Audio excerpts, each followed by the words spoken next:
Sou Daniel Sarpechoski, teólogo pastoral, e eu quero compartilhar com vocês a mesma coisa que eu acabei de compartilhar, que eu não podia deixar de lado, assim, uma coisa bem importante. Isaías, capítulo 64, versículo 4 diz assim: porque desde a antiguidade não se ouviu, nem com os ouvidos se percebeu, nem com os olhos se viu Deus, além de ti, que trabalha para aquele que nele espera. Muito bem. Gente, por que Isaías usou isso? Por que o livro de Isaías traz esse espanto, nunca se viu?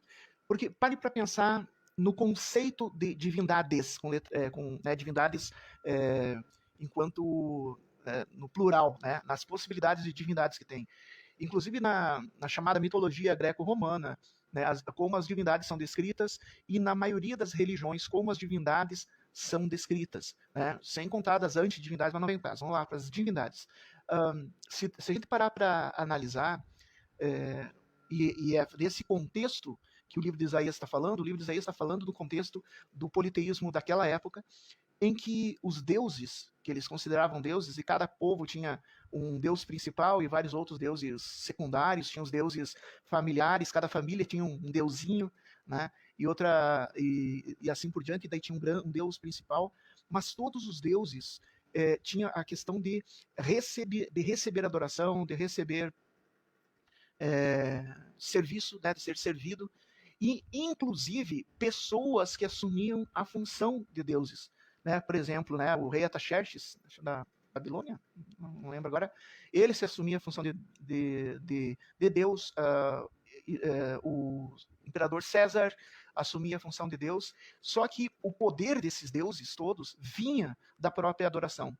Porque se as pessoas se levantassem contra Ataxerxes, se o povo parasse de adorar o faraó do Egito, né, era um deus, mas se o povo parasse de vê-lo como deus, se o povo parasse de adorar, o poder do faraó terminava. Então era necessário tu servir o faraó para que o faraó fosse Deus. Era necessário tu servir o rei da Pérsia para que o rei da Pérsia fosse um Deus. Era necessário tu servir ao imperador César para que o imperador César fosse Deus. Porque se não houvesse isso, se não houvesse essa adoração, eles deixariam de ser Deus. Então os deuses, tanto os deuses desse mundo, na época, né, no caso os deuses políticos, quanto os deuses, as entidades espirituais, exigiam adoração, exigiam serviço, exigiam sacrifícios. Por quê? Porque era esse ato de subserviência que dava poder a esses deuses. Pois Isaías chama a atenção que Yahweh, Javé, o Pai do nosso Senhor Jesus Cristo, o Deus de Israel, o Elohim de Israel, ele não precisava, ao contrário, né, ele chegava a trabalhar em favor do seu povo. Né? No versículo 8, Isaías, aliás, logo em seguida, Isaías vai reconhecer que o povo de Israel ele vivia na iniquidade, vivia pecando, e que toda a terra, todos os povos, inclusive o povo de Israel, nada mais são do que barro nas mãos do oleiro que é Deus. Né? Nós somos obras da mão de Deus, nós somos criaturas de Deus.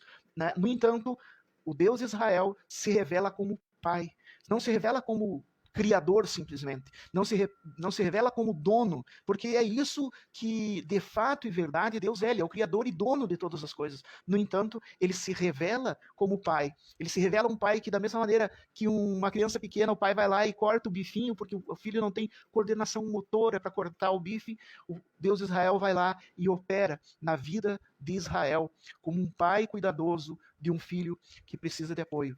Né? Nunca se viu, nem se ouviu, nunca se viu os deuses humanos, né, os reis, os deuses políticos da época, ou os deuses espirituais, né, Baal, Asherah, Ishtar, Dagon, sei lá quantos deuses haviam na época que eram adorados, centenas, milhares, nunca se viu um Deus que não precisa de adoração. Deus, de fato, não... E eu já vi muitas pessoas falando, até aqui na internet mesmo, aqui nesse canal mesmo, nessa plataforma, eu vi falando pessoas assim, é porque Deus quer que a gente adore. Deus não precisa da nossa adoração. A palavra adoração aqui tem a ver com relacionamento de reconhecimento. É impossível tu se relacionar com Deus além da adoração, porque ele é muito superior a ti. Então não tem como, assim, né? Ele nos trata como filhos dentro da sua bondade. Porque o nosso Deus, ele é sim todo-poderoso, ele é sim soberano, e ele é justo. E quer ver a justiça de Deus? A justiça de Deus é muito, muito, muito simples. A justiça de Deus é, Deus deixou as escrituras, deixou as orientações de como nós devemos seguir a vida para que a gente possa para que a gente possa ser salvo, para que a gente possa ter vida eterna, né? E Jesus resumiu todos esses 66 livros, Jesus resumiu com duas frases: amarás o Senhor teu Deus de todo o coração, com toda a tua alma e com toda a tua força, ou não é de qualquer jeito, é amar a Deus de todo o teu coração, com toda a tua alma e tua força, e amar o próximo como a ti mesmo. Ele resumiu: esse é o caminho para te ser salvo, amar a Deus sobre todas as coisas e amar o próximo como a si mesmo. Tu faz isso, tu tá salvo. Tu não faz isso, tu tá condenado. Essa é a justiça de Deus. Mas Deus, além de ser justo, ele tem uma coisa a mais: ele é misericordioso. E é disso que o livro de Isaías está falando, é uma oração clamando pela misericórdia de Deus, reconhecendo que o povo de Israel não estava seguindo as Escrituras. Mesmo assim, ele clama a Deus que, como Jesus mesmo revelou, o Pai faz o sol nascer sobre justos e injustos, faz a chuva cair sobre justos e injustos, ou seja, esse Deus que é sim justo, mas também é misericordioso e bondoso, para que não apenas nos dar a justiça da salvação ou condenação, mas também nesse meio tempo, nessa caminhada, ele nos cuida, ele nos orienta, ele nos conforta com a sua paz, ele nos cura, ele nos dá a sua provisão, ele se revela como um Deus misericordioso, um Deus amoroso, não como um criador onipotente e distante, mas como um pai amoroso que trabalha por quem nele confia. Talvez tu nunca tenha ouvido nem visto nada disso. Alguém que não, Deus não precisa de sacrifício. Aliás, o próprio Davi vai falar nisso.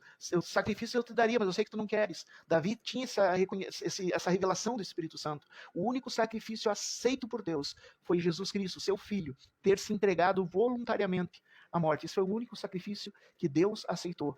Agora, a única coisa que a gente precisa é aceitar a misericórdia dele na nossa vida e procurar amar a ele de todo o coração e amar o nosso próximo como a nós mesmos. E quando a gente se desviar disso, lembrar de retornar e pedir perdão a esse Deus que não é só justo, porque justo seria só isso, né? Seria, e aliás, justo. Deus chega para nós, fala através dos seus profetas e diz: olha o seguinte, ó, amem a Deus sobre todas as coisas e amem o próximo como a si mesmo. Porque amar a Deus sobre todas as coisas vai refletir também de tu ouvir Jesus, de tu seguir as palavras de Jesus e tal, de tu estar congregando num lugar, de tu estar se santificando. E amar o próximo como a ti mesmo é tu não prejudicar o outro e ainda querer fazer o bem pro outro, né? Como tu quer para ti mesmo. Pronto, faça isso. E se tu fizer isso, tu vai ser salvo. Se tu não fizer isso, vai ser condenado. Tu ouve essa palavra uma vez e lá no final da vida tu vai ser julgado. Essa é a justiça. Mas assim, além da justiça, existe a misericórdia de um Deus que não nos abandona nessa caminhada. Jesus, ele diz que estaria conosco até os fins dos tempos. Então, nessa caminhada em que a gente está tentando amar a Deus sobre todas as coisas e amar o próximo como a nós mesmos, nós não estamos sozinhos, nós não estamos desamparados, nós não somos só entregues à justiça de Deus, mas a gente também está acompanhado por esse mesmo Deus que nos conduz, que nos acolhe, que nos direciona. Tu já ouviu algo assim? Já pensou isso? Deus, ele não precisa, porque os outros deuses, os falsos deuses, hoje em dia existem deuses, falsos deuses, tanto espirituais, porque Deus mesmo, e todas as religiões vão concordar que Deus é um só, né? Os outros são para-deuses, né? São intermediários, né? Então, Deus é um só. E esse Deus, ele não depende da nossa adoração, ele não depende do nosso serviço, ele não depende da nossa santidade, ele não depende das nossas ofertas. Ele é todo-poderoso. Esse Deus, que não precisa de nós, esse Deus é que se coloca à nossa disposição para nos ajudar, não porque nós mereçamos, porque nós não mereçamos, não porque nós sejamos bons, porque ninguém é bom, mas porque Ele é bom e porque Ele te ama, Ele tem te dado essa oportunidade.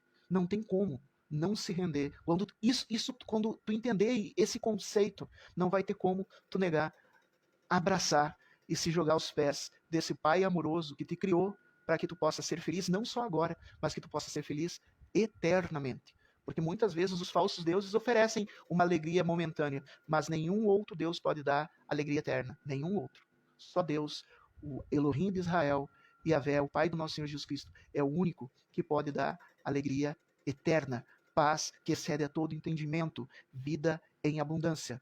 Os outros deuses, sejam desse mundo ou sejam, né, de fora desse mundo, só podem dar alegrias momentâneas em troca de alguma coisa. Meu querido, minha querida, entenda, Deus é justo, mas além de justo, Ele é misericordioso e oferece sem que tu mereça. Ah, mas eu não mereço, verdade, não merece, eu não mereço, tu não merece, nós não merecemos. Mas Deus é bom e Deus estende a mão para ti nesse momento. Receba Jesus como teu Senhor e Salvador, confia nele, Ele é o único que trabalha por quem nele confia. Eu sou o Danielson, obrigado por me ouvir até aqui. Deus te abençoe.